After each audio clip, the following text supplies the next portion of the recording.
How y'all doing? Y'all good? Oh, man. Thank y'all so much for coming. Oh, you guys ready to be offended? No, don't fucking say that and then go on Twitter afterwards like, oh, Matt has some opinions of his own and end my fucking career, okay? Just want to have a good time tonight, all right? Comedy almost isn't fun, okay? Having to adhere to everybody's sensitivities. Since when? That shit is so new. Remember like 3 years ago when no one gave a fuck about how you felt? Like 3 years ago, if you were in public and we were like, I don't like, a stranger would come up and be like, shut up, bitch, and punch you in your chest. Like, now I hurt on the outside and the inside. I feel like we've gotten so sensitive as a society, man. We've gotten so soft. Like fresh out the pool dick soft. Only the fellas understand that. You get out that cold water, you don't even recognize yourself anymore. You're like, whose dick is this? Who put a baby dick on me? That's how I feel like we are as a society, man. Just on soft. It's exhausting. So I'm glad we could all come together for a night of laughter. It's good to see y'all. Black people. Good to see y'all. White people. Sitting in the back. How's it feel? But you're smiling. Good. I'm glad you're in a good mood. Did you say sorry today? Did you say sorry to a black person today? Get your Venmo out right now. Cash App every black person in here. $5. Get you through the rest of the shit. We're gonna get these reparations one way or another, okay? I'm sorry it took so long. I just got here, all right? Y'all gotta learn how to take Bitcoin or something, but we're gonna figure it out. White people have been so sorry in 2021, haven't they? Oh my God. It's been my favorite show to watch. Just white people trying to out-woke each other in front of black people. Because it'll always start reasonable and then just gradually get out of hand. Like, white person number one will start low. Like, well, you know, I voted for Obama 2 times in a row. You're like, all right, solid politics, okay. Now, white person number 2 has to top Obama, so he's like, that's crazy. I was just talking about how Jesus was black. And you're like, yeah, well, walked on water, probably couldn't swim. I check out. Now, white person number 3 is gonna top Obama and Black Jesus. He's panicking. He says some ignorant shit like, well, Medea is my favorite franchise. You're like, gotcha, liar. Medea is nobody's favorite franchise. Not even black people's. Okay, you're a reacher. I think it goes Soul Plane, then Medea movies. God. Ugh, it's all this white guilt. It's heavy. It's starting to feel like alcoholism a little bit. And like every room I enter is like an AA meeting where I gotta plead my case. Like I have to enter every situation like, hey guys, my name is Matt. Just want to introduce myself, let you know I do identify as a straight white male. And everybody's like, boo. They're like, I know, I'm trash. But I would really appreciate it if you use my proper pronoun, the problem.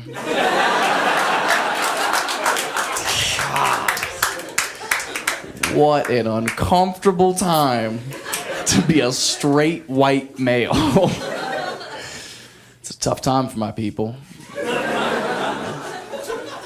For once, you know, you gotta know when to fold them. You know what I mean? We stay in the game too long, we can't be doing that. Coming back to haunt us hard. Rightfully so. It's just uncomfortable because to be a straight white male in 2021, you're kind of guilty by association, aren't you? Which is a shitty place to be if you didn't do anything. Like, I just turned 25.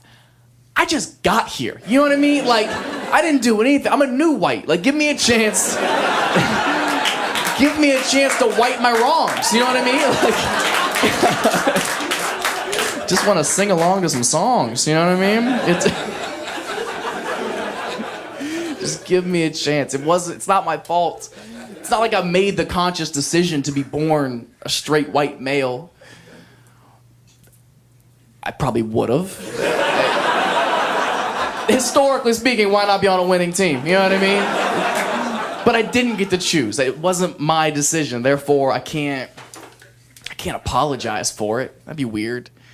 And you don't have to. That's the thing. You don't have to apologize for it. Just be a decent fucking human being. Is that too much to ask? Listen to the sound of white guilt. Oh.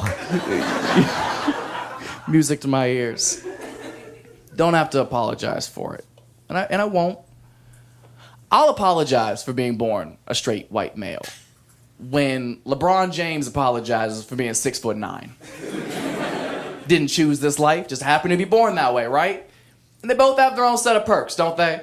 Like, sure, he can do a fucking windmill 360 dunk, and I can raise my voice to the police. So it's a give and a take, you know what I mean? Like, I'd love to yam on a motherfucker, but I guess I'll just get out of this ticket.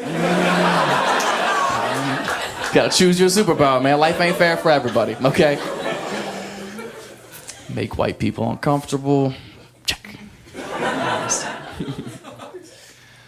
Oh, I'm so happy to be shooting this in LA. I love LA.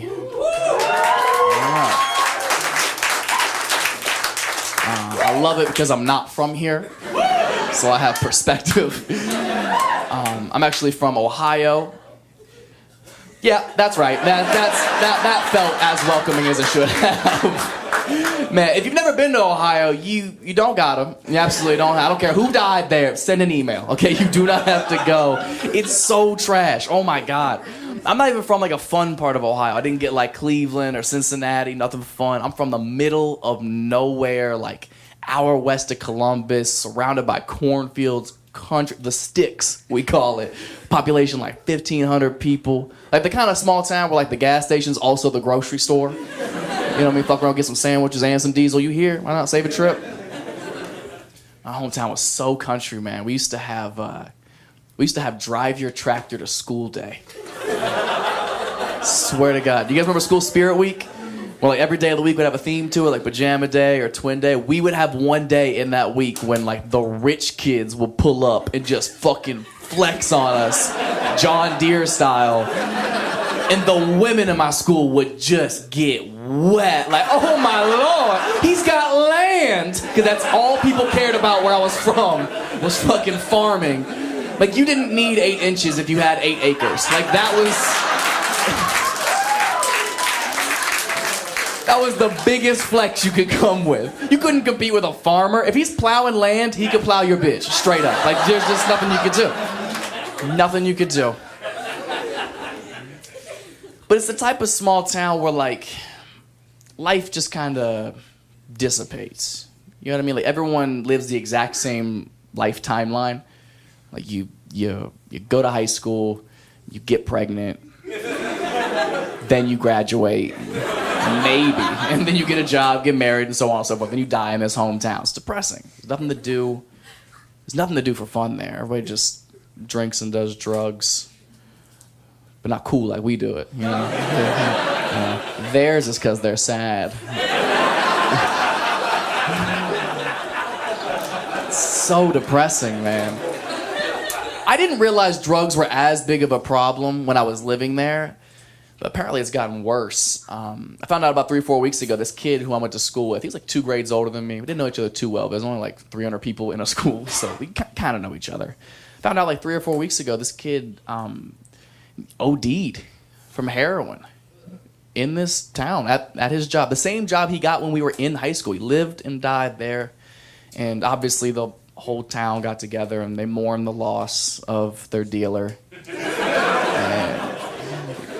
No, guys, don't get weird, okay? There's a silver lining moment. The whole town, I swear to God, they started a GoFundMe, and they raised enough money so that they could get him a memorial bench at his favorite park, which I thought was a really sweet memento, you know, to provide other people seating to do their heroin. I've never done heroin, but I imagine you want to sit down.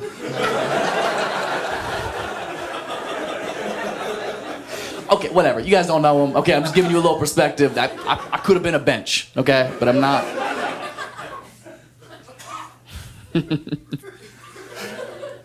Nothing like where I'm from. It's so weird. I'm good looking. I don't like it any more than you guys do, okay? This is not good for comedy, okay? And it's so weird for me. My looks are so confusing to me because you guys haven't known me my entire life, so you have no context of this, but this shit just happened. puberty hit me so disrespectfully late. I was ugly as shit for the first 22 years of my life. I was so ugly for so long. If I would have been on Wayfair, they would have returned me immediately. Like, I was so ugly.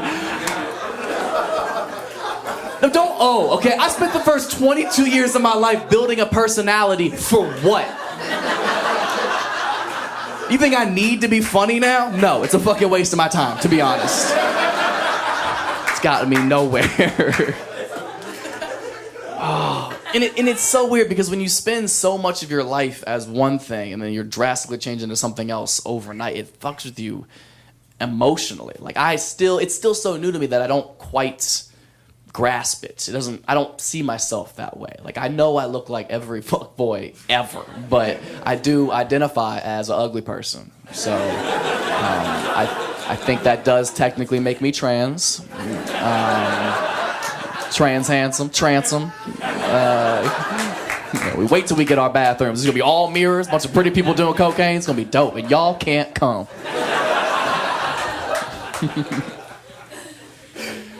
It's so weird, man. It's such a drastic lifestyle change, too, because people treat you so different. Like, nobody likes attractive people, right? You assume their lives are easier. Like, there's no sympathy for pretty people at all. Which is another thing you guys might not know about me is I have clinical depression and an anxiety disorder. And you guys are just waiting for the punchline. That's how fucked up it is that I can come up here and vent to y'all, basically being like, help! And y'all like, get your cute ass out of here. And it's not funny. Awesome. Okay. It's so weird. There's no sympathy for pretty people. No one gives a fuck how sad you are if you have high cheekbones at all. People act like I don't have any problems at all. I could be crying my eyes out in bed, and people are just like, what could you possibly be so upset about, huh? I bet you're just swimming in pussy. And it's like, yeah, but you know what I'm not swimming in? Self-confidence, security, believe it or not. Someone who listens to me. I can't even hang myself because my jawline will cut the fucking rope.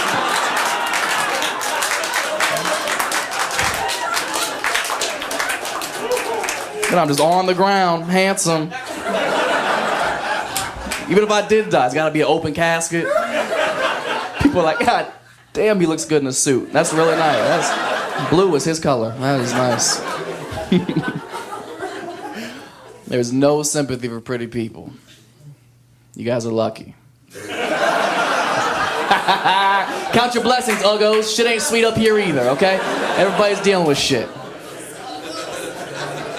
I just want you to remember that. Remember that. Next time you're in bed, having the worst day, crying your eyes out, and your friends are by your bedside or blowing up your phone, like, oh my God, are you okay? Is there anything we can do to make you feel better? What's wrong? Just remember, it means you're ugly. I don't make up the rules, okay? I'm sorry. If you were cute, they'd be like, get up, bitch, we're going to the club. 3 milli rocks. Be right back to it. No problem, but rules are rules. It's weird because it's given me the perspective of not judging people based on how they look. I'm a big fan of that. That's why I like the masks. Love it. You don't know who's ugly with a mask on, do you? It's kind of a fun game to play, isn't it? Just walking them through the grocery store like, does this bitch have a beak? Like, you don't know what people's situations are. You got to get to know them before you can judge. Like, you wouldn't be able to just assume I'm a douchebag if I have my mask on. You'd have no basis. I could walk into any Starbucks with my mask on. They would just think I'm any random lesbian. You know what I mean? I could be anybody. Could be anybody. You go in, they're like, what's your name? I'm like, Matt. They're like, you are so brave.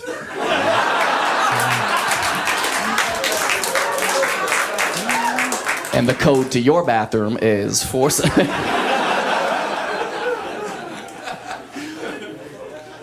Man, the masks made it so hard to holler at people, didn't it? Because you don't know what 60% of their face looks like. That shit was so dangerous. You ever talk to somebody for a while and you're like, I gotta know. You gotta come up with some like cute, clever way to get them to pull their mask down. Say some dumb shit like, have you smiled today? Have you smile? I feel like you have a cute smile. Will you give me a smile real quick? And you've been chatting forever. And she's been all eyes. And she's like, oh, I don't know. I guess I could give you a little... Like, oh, God damn it. Oh, my God. I talked to you for an hour. gave you my time. I had no idea. But I like it. I'm a big fan of not judging people based on how they look. Because if there's one thing we all have in common, every single person in this room, is everybody's going through something. Right? Everybody in here is dealing with some shit that nobody else has any idea about. I go through shit all the time. You guys would have no clue. Like, one thing you might not know is I have terrible luck. Bad random shit happens to me all the time. And I'll tell you an incredibly embarrassing and humbling story. Need a moment. Just thirsty.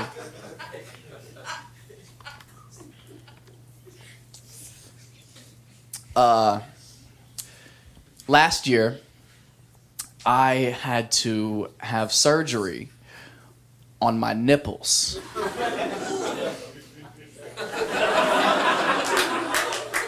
They're fine now. You can stop looking. Last year, I ended up developing this freak medical condition. Like, this shit is so rare. It only happens to, like, 12-year-old boys and 80-year-old men, and somehow I'm both. Like, it's so rare. My doctor looked me in my eyes and was like, I don't know why this happened to you. I was like, first of all, I'm up here. Second, don't not give me an answer, okay? It's not very professional. It was this freak condition that was causing the breast tissue under my pecs that bench about 285, 8 to 10 reps. That's neither here nor there. It was causing the breast tissue to grow incongruently under my nipples. Now, before your imaginations start running fucking wild, let me shut that down right now, okay? Whatever image you're drawing up in your head, get it out of there. It wasn't anything drastic at all. If you had never seen me shirtless before, you would never even know the difference. But you know your body, right? If something's off just the littlest bit, you notice it more than anybody else ever would. So it was just messing with me mentally. Like, I wasn't comfortable in my own skin. I wasn't comfortable taking my shirt off. My Instagram was suffering. I was like, starts messing with business, you gotta get checked out. So I go to the doctor, and he's like, yeah, you got it. I'm like, up. I was like, what do we do? And he explains to me that it's actually an irreversible condition, meaning it'll never just go away. You can't take medicine for it. You have to have it surgically removed from your body. I was like, all right, man, what's the damage on something like that? And he explains to me that this surgery is going to be $9,000. 9 racks. Out of pocket, mind you, because technically it's cosmetic. It's not life-threatening, so insurance doesn't cover it. $9,000 in the middle of the pandemic, which I don't know how much you guys know about stand-up comedy, but this is the first time I've been inside in like 2 years, man. I've been performing in pickup trucks and Kmart parking lots. Money has not been good to me. I definitely didn't have $9,000 to drop on something that wasn't gonna kill me. Breast implants are $10,000. So if you think my life is just so easy and I have no problems at all, you go home and you think about the dilemma that I had to sit with by myself every night leading up to this. Like, God damn, am I about to drop $9,000 on something that's ultimately cosmetic and really only affects how I feel about myself and whoever it is that I'm intimate with? Or do I drop $10,000? Get these titties and clean up at the Women's Olympics. Are you kidding me? If I go full transition, it is over for you bitches. I don't even run track and field. I'm placing bronze, guaranteed, okay? I'm a decent looking dude, but I'm a bad bitch, straight up.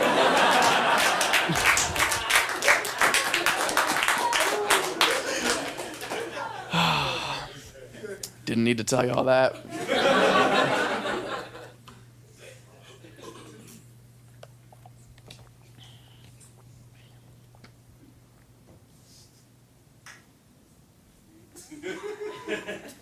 I don't have a sponsorship.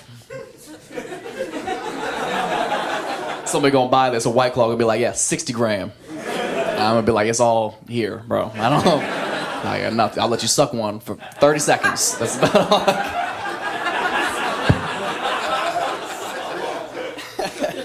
All right, that was weird.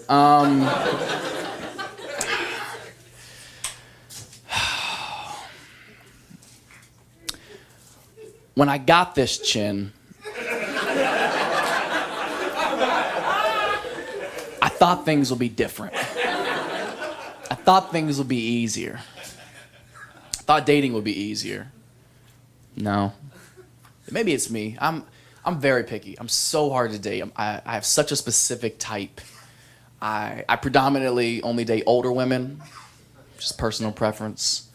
Like late 30s, early 40s. Oh my God, such a sweet spot. Oh, well, not ones who sit in the back.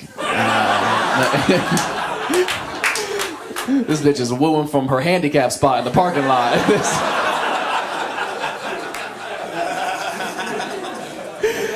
I also don't know if you match the criteria. It's gotta be late 30s, early 40s, man. Because women are kind of like Captain Crunch, right? Like, they're the best right before they're gross.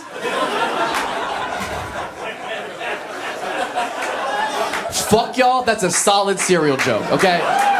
Because if you fuck with Captain Crunch, you know it's a very fine window. If it tears your mouth up and it's oatmeal, okay? It's a very fine line. And it's like 42. Apparently, who knew? Some of y'all not laughing because you're sitting there with some grits, and that's fine. That's snitch on yourself if you want to. Maybe a little brown sugar in the front row. Put your dash on. That's how you holler. No verbal communication needed. I knew what that meant. Yeah, older women are so dope, man. Sometimes they got kids, which means they got snacks. I'm so easy, man. I can't cook at all. I'll fuck you for a Lunchable. That's a fact. I'm so easy. Are you kidding me? If you have a crock pot, I will shut shit down. To the best of my ability. I don't know who you were dating before me or what they were doing, but I don't want to make false promises. Because sex is hard. It is. Ladies, y'all have it so easy. Oh, never heard that before? I fully believe women have sex so much easier than men. Oh, man. One hoe in the back, just like, yeah, it just opens up. It's crazy. It just does its own thing. Dudes come out of her pussy like this.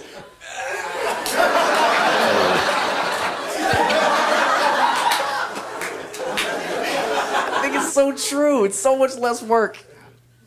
All you technically have to do is like, you know what I mean? Like, that's all. Just be punctual. That's your only responsibility, is to be on time, because we will start without you. That's the only requirement. Do you realize as a man, like, there's a certain level of excitement I have to get, and I have to maintain this excitement the entire time while I'm focusing on a million things. I'm focusing on me, I'm focusing on you, I'm switching positions. It's a full court press the entire time. You focus so much that sometimes you go quick. If you fuckers leave me hanging on this right now like I'm the only dude who's at my special, y'all gonna disrespect me like this. Y'all ain't shit, man. Oh, I'm the only person ever to bust fast. Hilarious, you guys. Y'all ain't shit. You know that? It happens to the best of us, okay?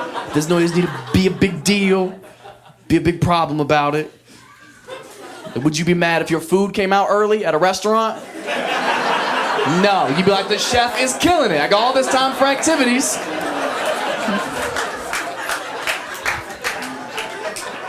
I don't come fast, I just respect your schedule, okay? I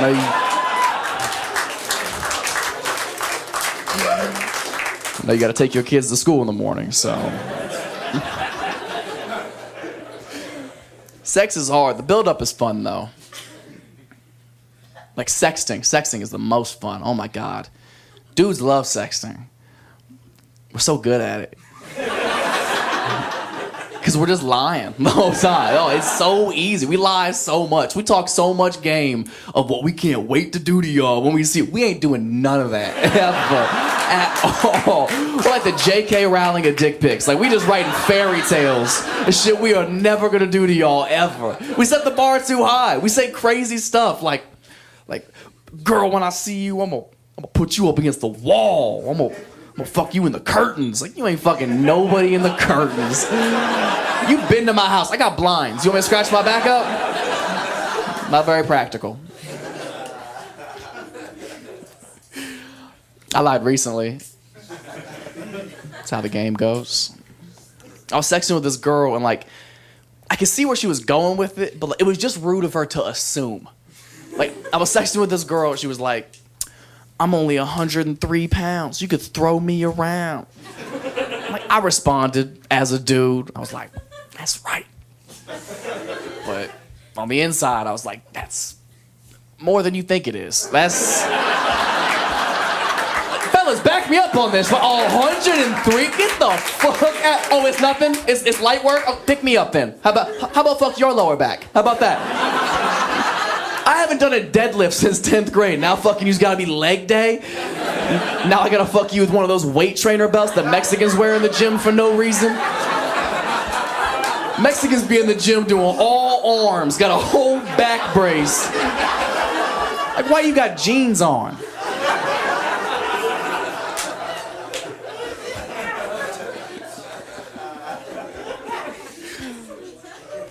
You said some people didn't like that? Yeah. Well, it is what it is.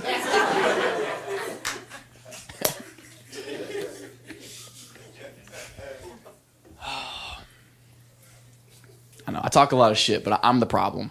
I'm well aware. I'm so picky. I have a lot of red flags that I look for. That's why like the first date's always the hardest because I feel like you're looking for things to not like, and that's so tough because there's a lot of shit I don't like. I'll list a couple of red flags for it, and feel free to tell me if I'm out of pocket for not being okay with some of these things. Red flag number 1, I don't fuck with girls who go on boats. It's hoe shit.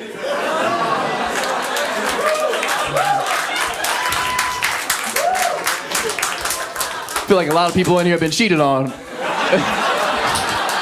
Not on land. That's what I feel. Yeah, but I'm happy to have y'all support. Because it's insanity to me. If you live in LA and you date a hot girl for long enough, at some point this chick will come to you and say something like, babe, there's just this guy, a friend of mine, who wants to just take me and my 8 hot girlfriends into the abyss. Are you out of your fucking mind? Why? What? Stay dry. What? Like, no. People get fucked on boats.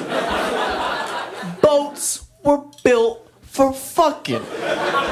Since the beginning of boats, people been fucking on them. B-O-A-T.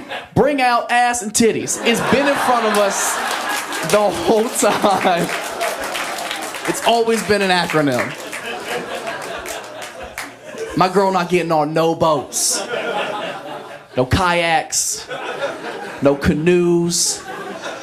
No paddle boats. You're not working up a sweat next to another man. Not dealing with it. That's why women love Titanic so much.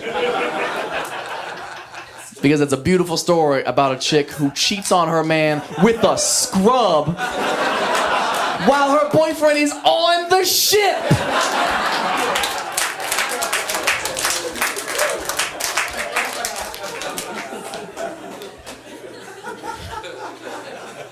No.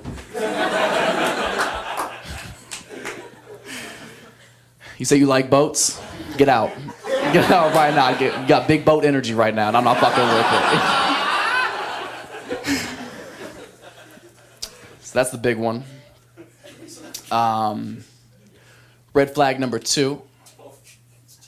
I don't fuck with Ouija boards. Obviously, this only pertains to white women. And you know what? This shouldn't even be a story that I have to tell, but it's been weighing heavy on my soul lately, so I'll let y'all in. A couple of years ago, I was doing a show at a comedy club in Hollywood, and I get off stage, and this beautiful girl comes up to me, gives me her number. This happens all the time. And kidding. She comes up to me, gives me her number. She's beautiful. We go our separate ways for the evening. The very next day, she texts me and was like, "Hey, I want to come over." And I'm like, "Bet." Still got it, you know what I mean? So she comes over, I let her in, We go sit on the couch, and it's me and her on the couch, and then my roommate is down the hall in his room. His door's open. You can't see into the living room from his room, but he hears all of this. He's a witness. So we sit on the couch, and for the first 2 minutes, I'm asking all the questions that guys don't care about, but we don't want to come across too eager, so we ask silly questions like, you got a family, or those your real ears? You didn't get your ears done? Like vague shit that we don't really care about at all. So we're talking for like 2 minutes, and then she hits me with, do you have a Ouija board? And I'm like, I don't even have a headboard. Nah, don't got that on me. Sorry. And she goes, well, can we go to Target and get one? I'm like, no, I've got Disney Plus. That's what we're doing. And she's not giving up. She was like, well, can I make one? I'm like, what in the demonic charcuterie are you trying to bring into my home right now? And I'm trying to hit. So I'm like, yeah, sure. If you can find the things in my apartment to make a Ouija board, go ahead. Biggest mistake of my life. This stranger who I just met starts ransacking my apartment. She's opening every cabinet, every cupboard, every closet, going through everything. I don't know if you guys have ever seen a video of when a deer accidentally gets inside and then starts hitting everything like it's never seen walls before. But she's going crazy. She finds a couple of markers to write stuff down. She finds this little glass piece to be like the centerpiece. And she's like, that's how hard she's working. She's out of breath. She's like, we don't have something to make the board. And I was like, damn. Guess we gotta watch Monsters, Inc. Why don't you just sit on down? And she goes, hold on a second. So she gets up and she goes over to the front door. She opens the front door and she goes outside. And my roommate comes down the hallway and is like, and I'm like, so he goes over and slams the door shut behind her. I laughed so hard, but again, there's a mission at hand. So I'm like, all right, stop playing. So I get up, I go open the door. It's been 4 seconds. I open the door. There's nobody out there. She's gone. So I'm like, hey.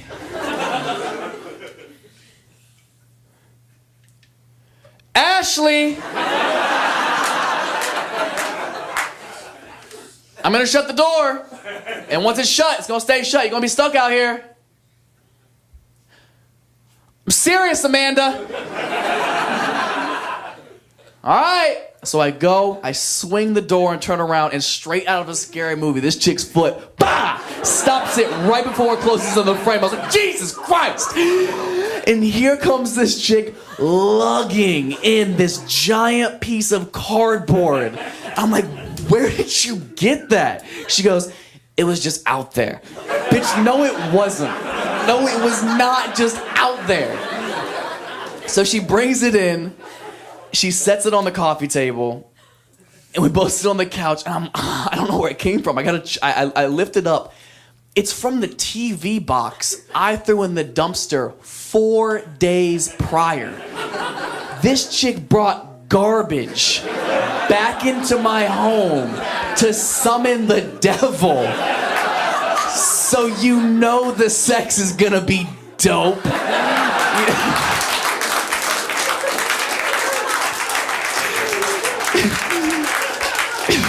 She's fucking crazy. I'm in. I gotta do it now. You know what I mean? I've never smashed a homeless chick before, but she clearly brought all of her things.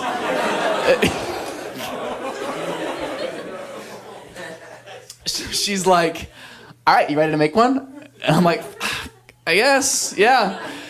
So she draws it out, and before I continue, does anybody not know what a Ouija board is? Yeah. Really? Yeah. You really don't know? Oh, man. Okay. Well, first of all, God bless you. You're so naive. A Ouija board is essentially it's a toy board that you can get from any store like Walmart or Target or whatever. It's and people use it to drunk text the dead, essentially. That's all it's good for. And it's a very simple layout. It has the alphabet right here, close center, middle of the board. It's where the centerpiece is supposed to be guided by a spirit to spell out certain words to answers that you ask it. So in the middle is the alphabet. Right corner is no. Left corner is yes. Alphabet, left yes, no. Yes, alphabet, no. So she draws the whole thing up, and she's like, all right, so there's a couple of rules you have to know when you're going to play with a Ouija board. I was like, yeah, duh. I mean, everybody knows that. But refresh me again. She was like, all right, rule number 1, you never play with it by yourself. Ever. I'm like, okay. Rule number 2, you have to remember to say goodbye. Because apparently you can't ghost the ghosts. So she's like, all right, let's play. Okay. So got our hands on the piece, and she's like, all right, we got to ask it a question. All right, go ahead. She's like, all right, okay. Is there anybody here with us? And you just hear my roommate down the hallway go, yeah, his name is Brandon, and he fucking lives here. I was like, touche, he pays rent. Which do you? No. So she's like, all right, I'll ask you another question. Did anybody die here? Doesn't move. I'm like, this is crazy. She's like, oh, well, then you ask it something. I'm like, okay. Should we go lay down in my room? Oh!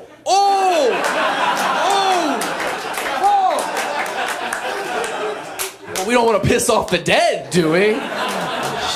She was like, you're right. So we go lay down.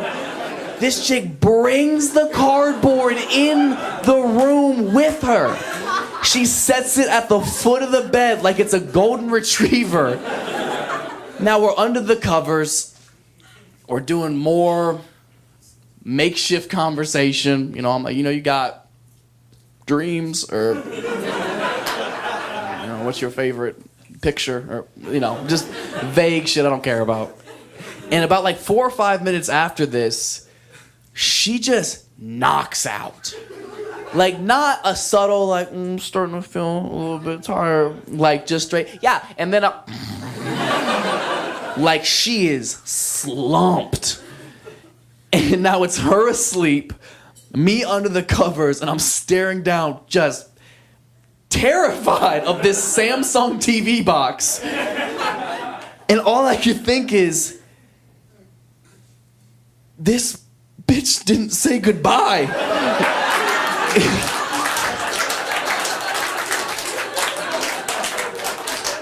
Now I'm terrified, up by myself. I'm trying to wake her up. I'm like, hey, Allison.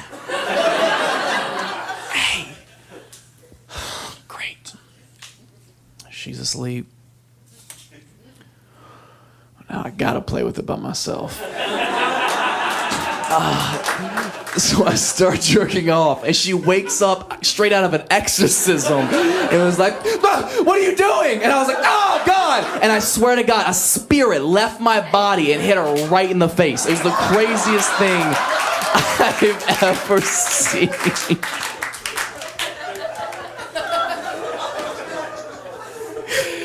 Oh, God. I never saw her again. To this day, I'm not convinced she wasn't a ghost. Wouldn't surprise me.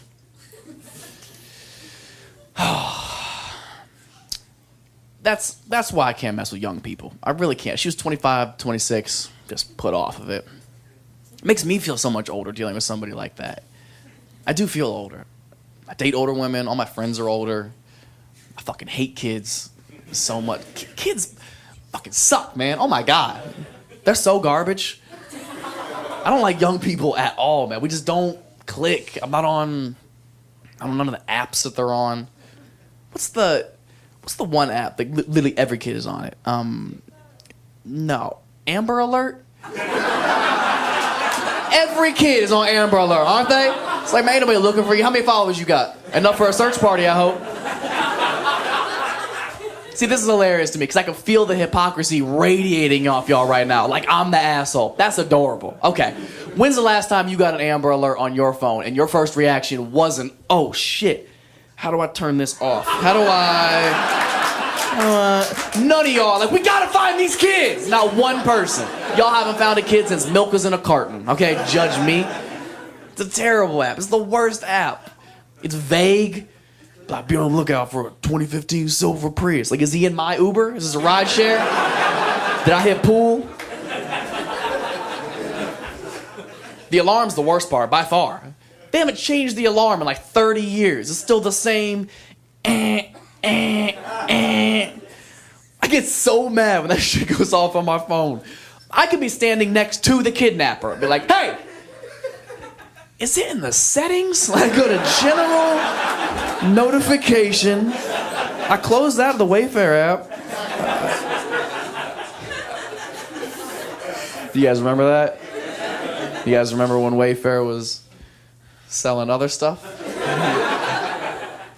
For any of you guys who might not remember, Wayfair, the furniture company, in 2020 was accused of, allegedly, being involved in human trafficking. And we forgave them pretty quick, didn't we? They're killing it. Their business is booming right now. Supply the chairs y'all sitting on right now. So if you could, please give a warm round of applause for our sponsor. Bro, they came back hot with some deals, too. They were like, I'm sorry, 5, our bad, 10. And I was like, these are the ages of the discounts. Like, I just don't trust you anymore. I don't trust you. It was bad, man. We found out, as a people, we hate human trafficking. But not as much as we hate an unfurnished patio. Am I right? Them umbrellas ain't cheap, man. No, it's not funny. It's not funny. It's very serious. And I do feel very bad for all the families affected by that, obviously. I feel terrible about it. But I especially feel bad for the dude who just wanted a desk. You know what I mean? How many times have you got the wrong order in the mail? And now you got to get a crib, too? A lot of money out of pocket. It's messed up, man. You can't support them. Don't support Wayfair. They're terrible. Not as bad as IKEA, but fuck IKEA. You kidding me?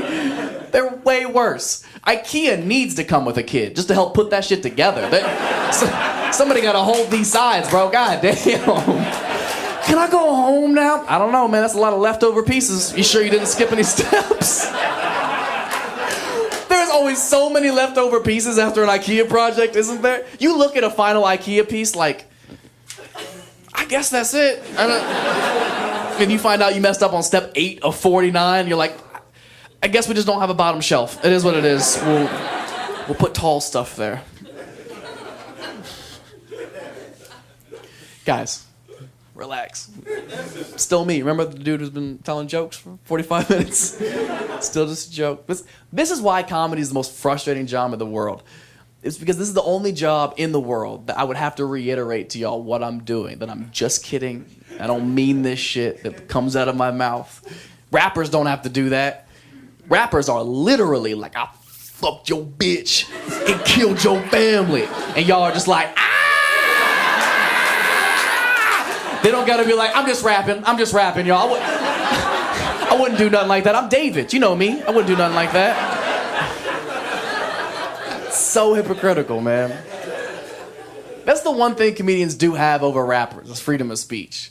It's kind of like an unwritten rule in comedy, right? Like, you can joke about messed up stuff as long as it's funnier than it is messed up. And rappers don't get that kind of leeway. It's not fair. Like, if they admit to a crime they did on beat, they still go to jail.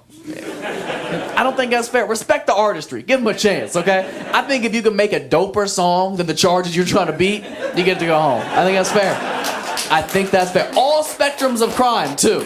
Can you imagine Ted Bundy in court? And they're like, you're going to jail forever. And he's like, well, wait till you hear this shit. It's It's a little song I call I Eat the Pussy Up, starring J. Doms.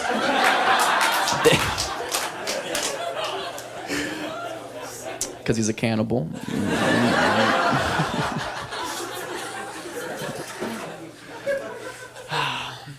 Okay. That one was a tough sell. That's fine. I understand. Let's see if we can get y'all back with something a little bit more level-headed we can all kind of get on board with. Gun control? Why not, right? Can't be worse than the Wayfair shit. It is. This is way worse. If that one wasn't your shit, buckle up. This is a lot harder one to tackle. Gun control is so tricky because I see both sides. I do understand. I understand the amendment, everyone's right to have a gun. That makes sense to me, especially when it comes to things like protection or providing for your family. That makes sense. But at the same time, not everybody gets a gun, right? That's crazy. You all know somebody, you're like, this motherfucker should not have a gun, right?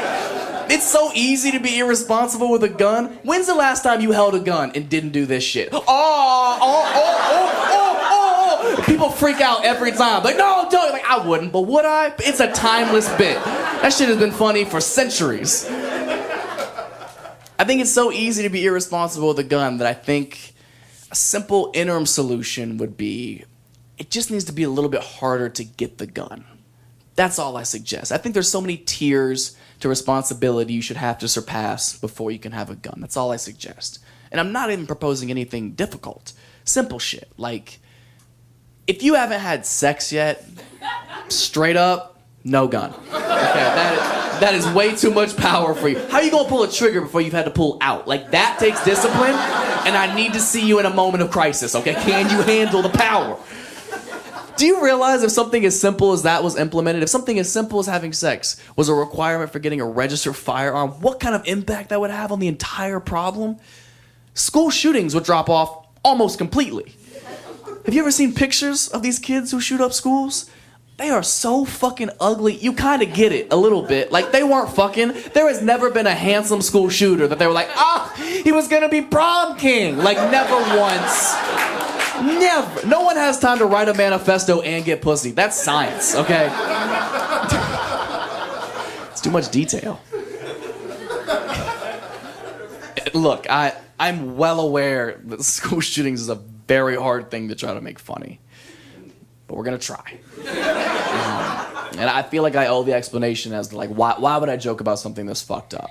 And the reason being is it's sort of my coping mechanism. I try to make light of terrible situations, and luckily through humor, so that I'm not sad every fucking day. Because what's the first thing you do when you wake up every morning? You check your phone, right? Probably get on Twitter, or some sort of news. Yeah, you get caught up. Doesn't it feel like there's something negative immediately? There's so much negativity in front of our faces daily that I can't imagine living any kind of life where I don't have an outlet for that negativity. It just festers inside of me and makes me a miserable human being. If I have an outlet through humor, I'm gonna use it. You be miserable, not me. Now, I respect that that's not for everybody. That's not how everybody's brain works. Like, I had a woman furious one time. She stood up in the middle of a show one time when I was doing some other school shooting material, and she was furious. She stood up and was like, "You shouldn't do jokes about school shootings." And I was like, "Why?" She was like, "Because what if it happened to you? What if you lost your kid in a school shooting incident? Could you make jokes about it then?" And I was like, oh, this bitch. It's like context, you know what I mean? It's a comedy show. Clearly, everything I'm saying is hypothetical. Like, I'm not talking about this in a literal sense, especially because I don't have any fucking kids, okay? So it's not something I have to think about on a daily basis. But it's something I had never taken into consideration. So it did fuck me up a little bit. I had to take a step back as a man and as a comedian and actually ask myself, like, if I lost my kid in a school shooting incident, could I ever make jokes about it? And the answer is yeah. It's a hard yes for me. Okay, That is for sure how I would heal through that traumatic experience. Are you kidding me? Second of all, it's my kid. That's fucking fair game, okay? There is no way I'm not killing it at that funeral. Like, he was never good at hide and seek. Like, come on, man. That shit is too easy, bro. The kids don't play the games anymore. It's easier targets.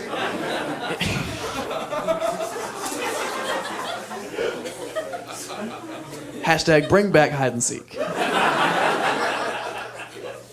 I like this topic only because it creates such a divide racially between black people and white people when it comes to the topic of school shootings, because it's usually us. And black people love to joke all the time. They love to be like, oh, you know, it's all the white kids shooting up all the schools. You know, shooting up the schools, a white kid's sport. I hear that joke all the time. Shooting up the schools, a white kid's sport. It's funny. It's a good joke. Until you think about the history of sports. Because if I know anything about the history of sports, it's that if white people are good at it now, black people are going to be way better at it someday.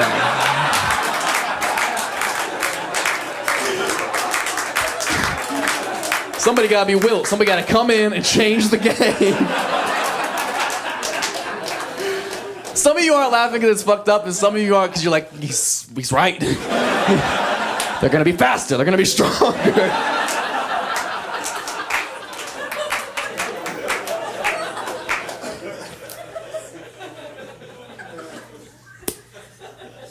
And canceled. That's awesome. Oh, cancel culture. We gotta chill out. With the cancel culture stuff, we gotta chill out. The spectrum's too broad. I don't have time to care about everything because you make such a big deal about nothing that it takes all of my attention away from the stuff we actually should be canceling and actually should be upset about. And it's so frustrating. Like, just pick and choose, man. And stop digging up people's old tweets and shit. Straight up. I think it's the most bitch-made thing you could possibly do. Because I'm a big believer that as times change, people change. A lot of the time for the better. Not always, obviously there's exceptions, but a lot of the times. Like, there's so many examples of it in American history in and of itself. You could look at someone like Malcolm X. Malcolm X spent 10 years in prison for robbery and larceny. Got out, went on to become a civil rights activist that literally changed the fucking world. Maya Angelou used to be a prostitute. Went on a big... What the fuck is so funny about that? What white motherfucker in the back laughing at what I read in February, huh?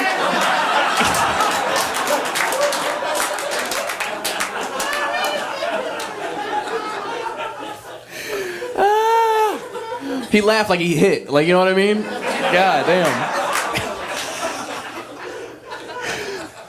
She was a prostitute. She went on to become a poet, an author, another civil rights activist that, again, changed the fucking world. Chance the Rapper. Used to make good music. As times change, people change, right? Not always for the better. I miss acid rap. That's all I'm saying. And the reason I wanted to talk about this is because it happened to me. A few years ago, somebody who didn't like me went online and they dug up a bunch of tweets of mine from when I was 15 years old. And when I was 15 years old, as I mentioned, I was born and raised in the middle of bumfuck nowhere, Ohio. Like, I didn't know shit about shit. I couldn't have been more ignorant. And anybody who says they didn't do or say some shit when they were 15 years old that they shouldn't have done or don't regret is a liar. Okay, that's the time in your life you're supposed to make mistakes so you learn from them, you grow from them. You don't go on to make those same mistakes when you're a responsible adult, yeah? So when I was 15 years old, I was going back and forth on Twitter with my best friend, Brendan. Now, Brendan and I have been best friends since preschool, 4 years old. He's my next door neighbor. And Brendan also happened to be black. So Brendan and I were going back and forth on Twitter one day. And this is when Twitter was like the group chat. You know what I mean? You were just saying crazy shit in there because it was just y'all. You didn't think anybody was going to care 8 years later.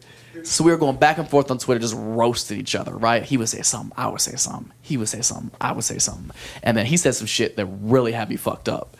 Because when I was 15, I also had Ohio teeth. Like, I had a big gap in the middle. I had little gaps on the side. My teeth were fucked up. And Brendan says some shit like, "You're the only person I know who can eat food without opening their mouth." And 15-year-old me was shook. I was like, God damn, that's a finisher right there.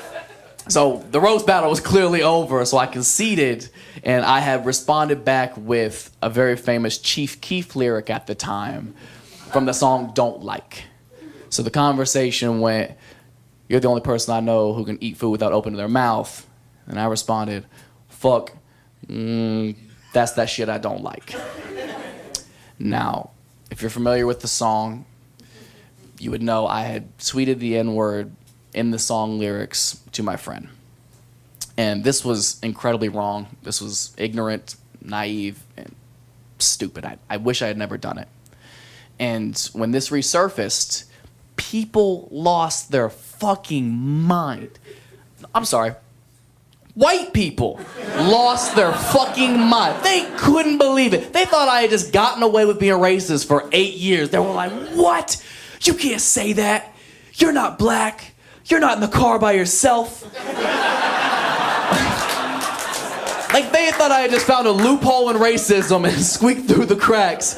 And black people couldn't believe that I knew who Chief Keef was. That was the biggest uproar amongst the black community. They were like, "He fucks with Sosa?" I had no idea. It was instant outrage amongst the whites, okay? And this was such an uncomfortable situation because white people love to be offended for other people. It's our favorite extracurricular activity to be like, "Oh, did you see?" They want you to be upset about stuff you weren't even initially upset about.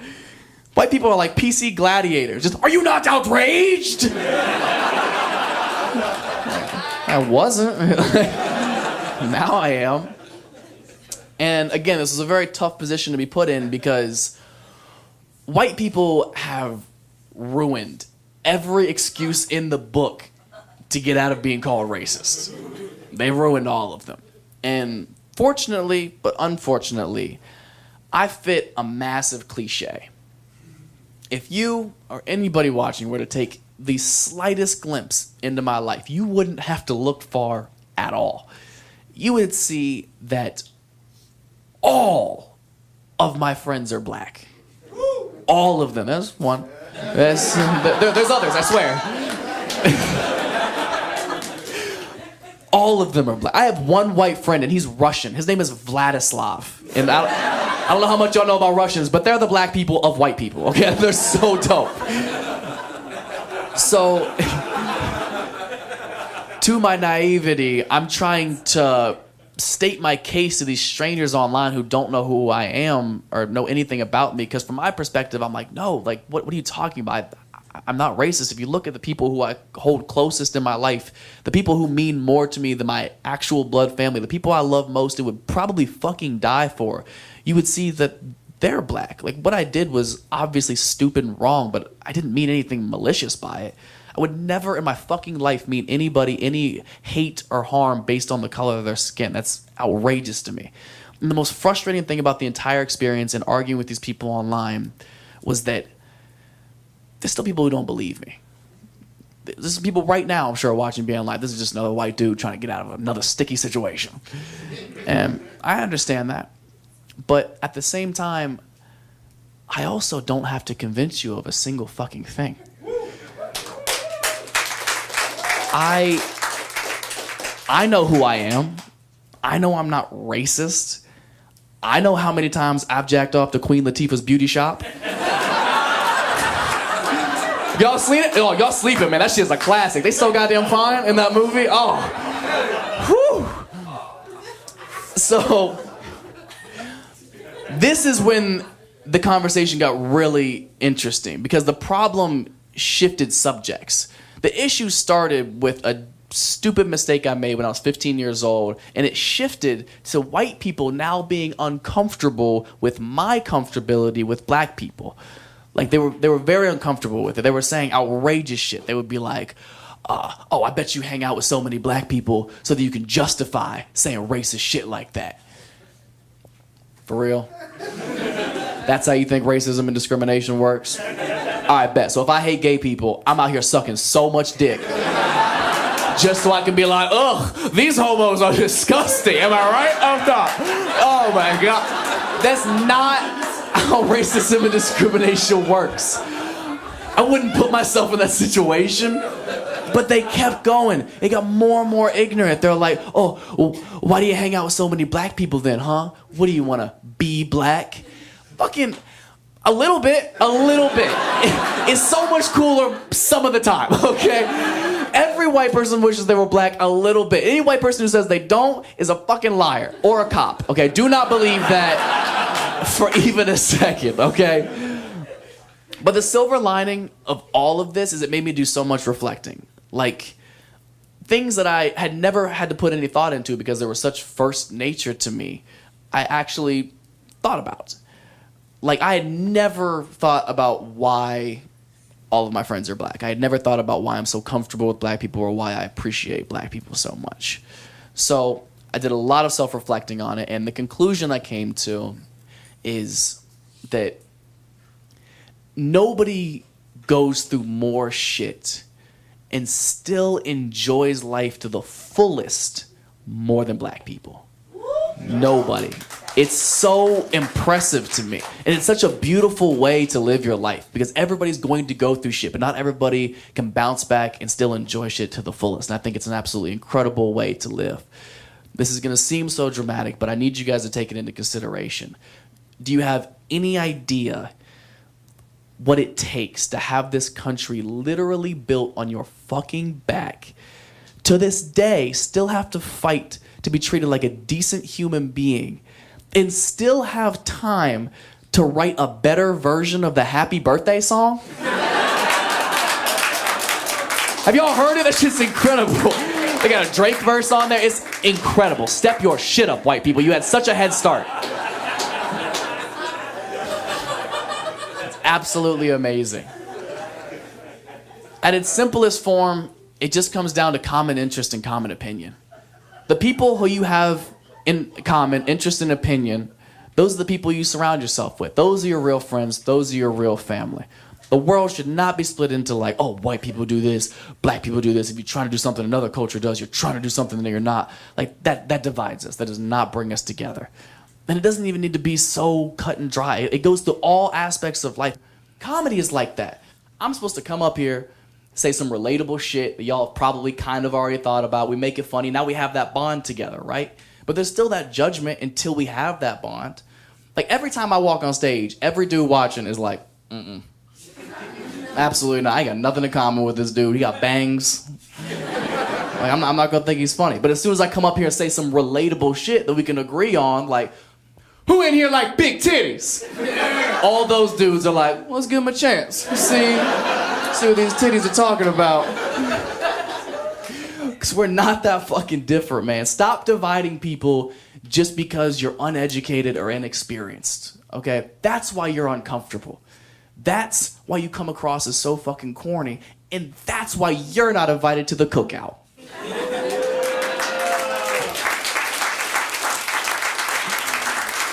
I'll bring the potato salad. Nah, I'm just kidding. I'll bring chairs. It's okay. Thank you guys so much. My name is Matt Rife. Thank you so much, you guys. You guys are fantastic. Get home safe, please.